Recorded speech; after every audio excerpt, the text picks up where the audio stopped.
Одоогоос хэдэн жилийн өмнө манайхан Бургалдаан голын ихэнд хадланд гарсан юм л д.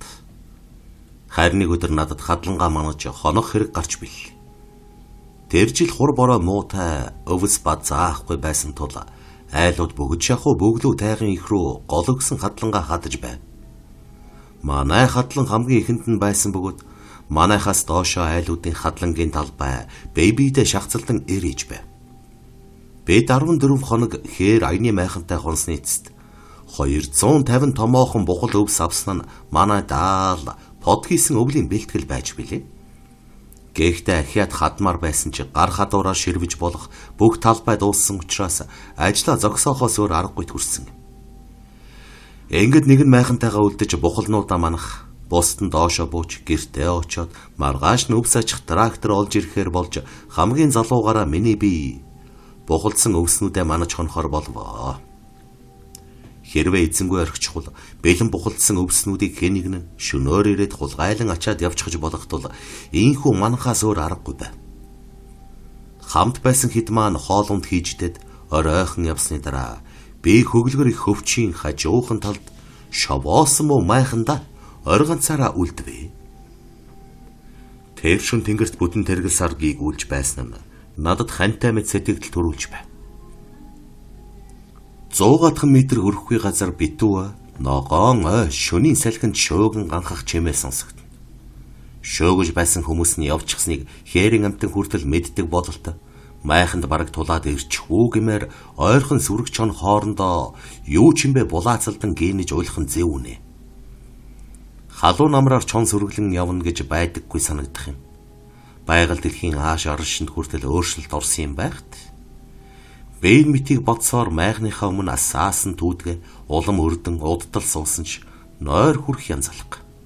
Ус авчраад нэг сайхан цай буцалгаж ууя да гэж бодоод цаваа авч доошоо эрэг рүү буув. Майхнаас ердөө 30 аатхан алхан байх гүнзгий жалганы доогуур уулын дүргэн урсгалт горих шоржигнон урсаж байв. Ус харанхуйд их аюултай байдаг тул би эрэг дээр хэсэг зогсож доошоо сайтар гарсны дараа ус руу буулаа. Сар усны урсгал дээр гэрэлтэн давхар динас аачих мэт үлэмж гоёмсог харагдаж байна. Шангаар хувиндаа усуудалд сутал. Ойролцох хэргийн бургас шаржигнэн хөдөлж нэлээн хүнд биетэй амтан горих руу гараад ирэх шиг болвоо. Айсан гэж жигтэйхэн.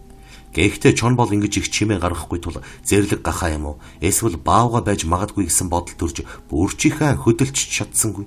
Шангаа усанд дүрсэн чигээр хөшчихв.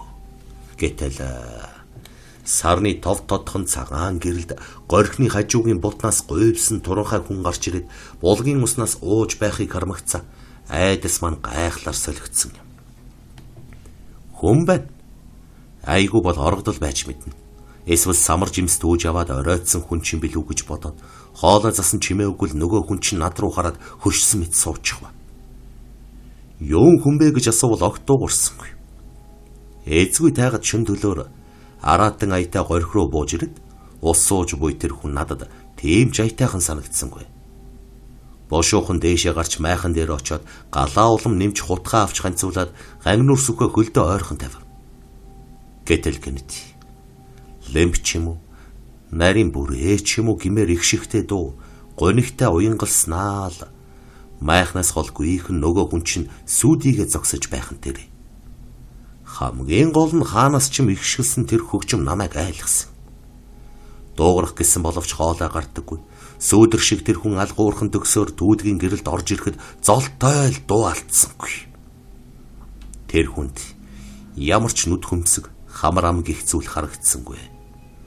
Зүгээр бөббөрийнхээ арьсан толгойл байхан тэр. Нүүр ам байхгүй. Тэр хачин хүн галын дэргэд суугаад хуруугаараа наашин сар байхад модны үнс шиг хатсан хуруунуудын завсраар нь тамхи зуулттай байхыг олж хараад гайхсан гэж учиргүй. Гэхдээ тэр тамхи нь хэдэн сар огт асаагаагүй юм шиг модчирсан эд байсныг нь яа. Над руу тамхитай гараа сарван хэсэг чимээгүй суусан хачин хүн түүдгээс галтай зурчил авч нөгөөдхөөс толгой руугаа аваачихад аамгүй ятлаа. Хааны газраараа утаас орох шиг болж тархин дээгүүр нутаа суун гэлсэн юм аа. Энэ үед хаанаас ч нэг үнэг гараад ирж билээ. Майхны гадаа хүн сууж байхад үнэг ойртож ирнэ гэж байхгүй л дээ. Гэтэл бүр хээвнэг дөхөж ирэхэд нөгөө нүүргүй хүн чинь эргэж харах шиг болсон. Сонин чимээ гаргаж шовшроод орхисон. Яг л огтон шовширч байгаа юм шиг. Тэр даруй нөгөө өнөгч нь гүйжрээд үл таних хүний яг л хажууд гэрийн тижээвэр нохоо шиг эрхлээд унав. Бэн бүх санаанд багтамгүй хачин үйл явдлыг харж зогсохдоо доошо хамгийн ойрын хадлан хүртэл хар ичээрэг гүйчгдэг ч юм уу гэж бодож байв.